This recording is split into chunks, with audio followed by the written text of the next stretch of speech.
희빈 장씨가 악녀라고요? 그건 절반짜리 이야기입니다. 두 여자가 서로 물어뜯는 동안 조용히 앉아 구경하던 남자가 있었거든요. 인현왕후를 쫓아낸 것도 다시 불러들인 것도 결국 희빈에게 사약을 내린 것도 전부 같은 사람의 손이었습니다. 숙종. 그는 두 여자를 사랑한 게 아니라 활용했습니다. 그리고 둘 다 필요 없어지자 둘 다 치워버렸죠. 오늘은 우리가 알고 있는 인현왕후와 희빈 장씨 이야기의 이면, 그 모든 것을 설계한 숙종의 실체를 들여다보겠습니다.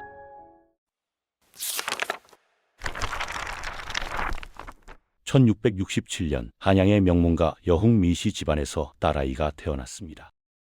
어머니가 출산 직후 세상을 떠났고 아버지 민유중은 곧 새어머니를 맞아들였어요. 어린 미씨는 조심하는 법을 배웠습니다. 눈치를 살피고 투정을 부리지 않고 울지 않는 아이로 자랐죠.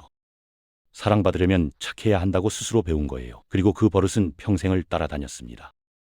1680년 숙종의 첫 번째 왕비 인경왕후가 20살의 첫 연도로 세상을 떠났습니다. 서인 대신들이 즉각 움직였어요. 왕비의 친정이 서인이면 외척을 통해 조정을 장악할 수 있으니까요. 서인의 영수 송시열이 민유중의 딸을 추천했고 모든 것이 맞아떨어졌습니다. 그렇게 14살 소녀의 운명이 결정됐어요. 아무도 그 소녀에게 묻지 않았습니다. 원하는지 원하지 않는지를요. 1681년 가례가 치러졌습니다. 15살이 된 민씨는 무거운 예복을 입고 가마에 올랐어요. 창덕궁에 도착해 숙종 앞에 섰을 때 그녀는 남편이 될 사람의 눈빛을 보았습니다. 설렘이 없었어요. 새로 들여온 물건을 점검하는 듯한 차갑고 무덤덤한 눈이었죠. 그날 밤 숙종은 형식적인 인사만 나누고 일찍 자리를 떴습니다. 그리고 그 냉대는 첫날만의 일이 아니었어요. 숙종의 발걸음은 점점 뜸해졌고 한 달에 한 번, 두 달에 한 번, 그마저도 형식적인 문안 인사뿐이었습니다.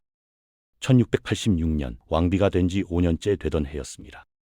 궁에 소문이 돌기 시작했어요. 예전에 쫓겨났던 장씨를 다시 불러들인다는 거였습니다. 장씨는 원래 궁녀였는데 얼굴이 빼어나게 아름다웠고 말솜씨도 좋았으며 노래도 잘 불렀어요.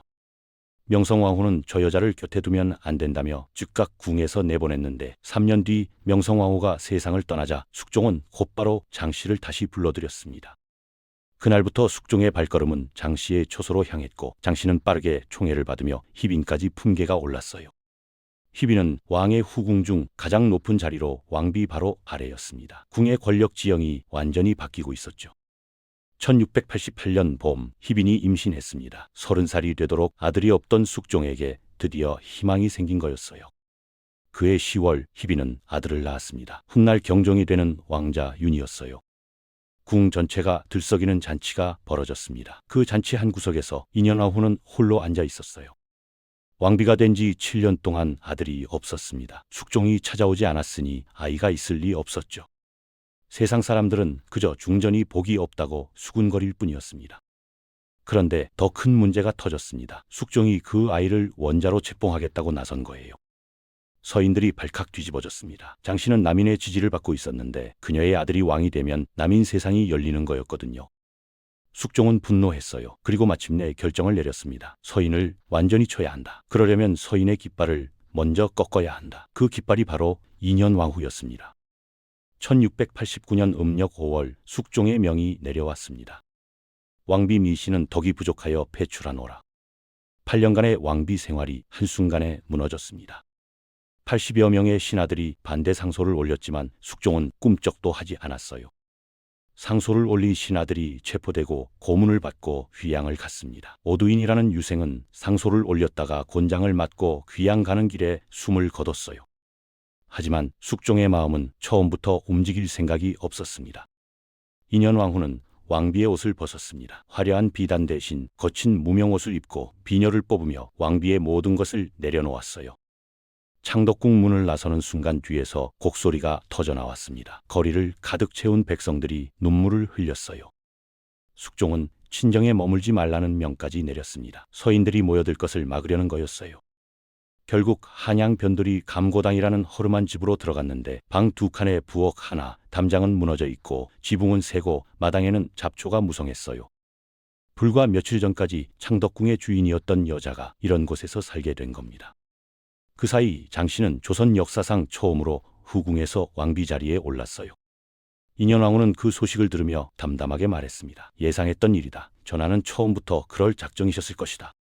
그렇게 6년이 흘렀는데 1694년 봄 갑자기 상황이 뒤집혔어요.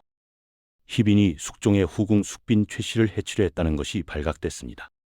하지만 진짜 이유는 따로 있었습니다. 6년 동안 남인이 너무 강해진 거였어요. 희빈의 오빠 장희재가 조정을 주무르고 남인 대신들이 왕의 눈치를 보지 않게 됐거든요. 숙종은 생각했습니다. 남인을 쳐야 한다. 서인의 깃발이 다시 필요하다. 그 깃발이 바로 패비미시였어요. 희빈의 잘못은 명분이었습니다. 진짜 이유는 정치였죠. 희빈은 왕비에서 다시 희빈으로 강등됐고 인현왕후의 복위 교지가 내려졌습니다. 인현왕후는 6년 만에 한양으로 돌아가게 됐어요. 가마 안에서 생각했습니다. 전하는 나를 사랑해서 부르는 게 아니다. 새로운 카드가 필요해서 부르는 것뿐이다. 6년 전 버린 것도 정치였고 지금 다시 부르는 것도 정치였습니다. 창덕궁의 문이 열리고 신하들의 환호성이 울렸어요. 인현왕후의 눈에서 눈물이 흘렀습니다. 숙종이 다가왔어요. 중전, 고생이 많았소. 다정한 말이었지만 인현왕후는 숙종의 눈을 보았습니다. 따스하지 않았어요. 물건을 점검하는 듯한 눈빛이었죠. 이분은 지금도 변하지 않으셨구나. 희빈이 사죄를 하러 왔습니다. 무릎을 꿇고 용서를 구했어요. 인현왕후는 희빈을 내려다보며 생각했습니다. 이 여자도 나와 같구나. 숙종의 장기판 위에서 움직인 말일 뿐이구나. 희빈이 나를 밀어낸 게 아니었어요. 숙종이 희빈을 이용해 나를 밀어낸 거였고 지금은 나를 이용해 희빈을 밀어내는 거였습니다. 인현왕후는 희빈을 일으켜 세웠습니다. 지난 일은 묻지 않겠다. 앞으로 화목하게 지내자. 하지만 서인들은 용서를 원하지 않았어요. 날마다 희빈을 처벌하라는 상소가 올라왔습니다. 인현왕후는 막으려 했지만 서인들에게 그녀는 개인이 아니라 깃발이었어요. 왕비의 뜻은 중요하지 않았습니다. 숙종은 그 싸움을 지켜보기만 했어요. 서인들이 희빈을 공격하는 것을 막지도 부추기지도 않았습니다. 인현왕후는 소름이 끼쳤습니다. 혹시 전하는 일부러 이러시는 건 아닐까? 두 여자가 싸우도록 내버려 두면서 어부지리를 얻으려는 것 아닐까? 복위된 이후 인현왕후의 몸이 아프기 시작했습니다. 처음엔 피로였는데 점점 악화됐어요. 두통, 관절통, 걷기조차 힘들어졌죠. 복위된 지 7년이 흘렀는데 단 하루도 행복한 날이 없었어요. 폐비 시절에는 그래도 언젠가 돌아갈 수 있을 거라는 희망이 있었습니다. 하지만 복위 후에는 희망이 없었어요. 돌아와서 알게 됐습니다. 전하는 처음부터 나를 사랑한 적이 없었다는 것을요. 어느 날 인현왕후는 병상에서 숙종에게 물었어요. 전하께서는 소첩에게 진심이셨던 적이 있으셨사옵니까? 침묵이 흘렀습니다. 숙종은 한참 뒤에 입을 열었어요. 중전은 훌륭한 국모였소. 그것이 대답이었습니다. 사랑했다는 말은 끝내 나오지 않았어요. 숙종에게 인현왕후는 사랑의 대상이 아니라 훌륭한 국모였습니다. 그 이상도 이하도 아니었어요. 1701년 8월 인현왕후의 병세가 급격히 악화됐습니다. 더 이상 일어나지 못했어요. 마음의 병이었거든요. 20년 동안 쌓인 한이 몸을 갉아먹은 거였죠. 임종 자리에서 인현왕후는 유모의 손을 잡았습니다. 유모, 내가 세상을 떠나면 희빈을 미워하지 마라. 그 여자도 나와 같은 운명이다. 전하의 장기판 위에서 움직인 말일 뿐이야. 그리고 가장 마지막으로 말했습니다. 다음 생에는 왕비가 아닌 그냥 평범한 여자로 태어나고 싶다. 사랑하는 사람과 함께 조용히 살다고 싶다. 1701년 음력 8월 14일 인현왕후 민씨가 세상을 떠났습니다. 35살이었어요. 사인은 통풍과 울진이었지만 진짜 원인은 20년 동안 쌓인 한이었습니다. 사랑받지 못한, 이용당한 한, 자신의 삶을 살지 못한 한이 결국 목숨을 앗아간 거죠. 숙종은 성대한 장례를 치르게 했습니다. 인현왕후를 성녀처럼 기렸어요.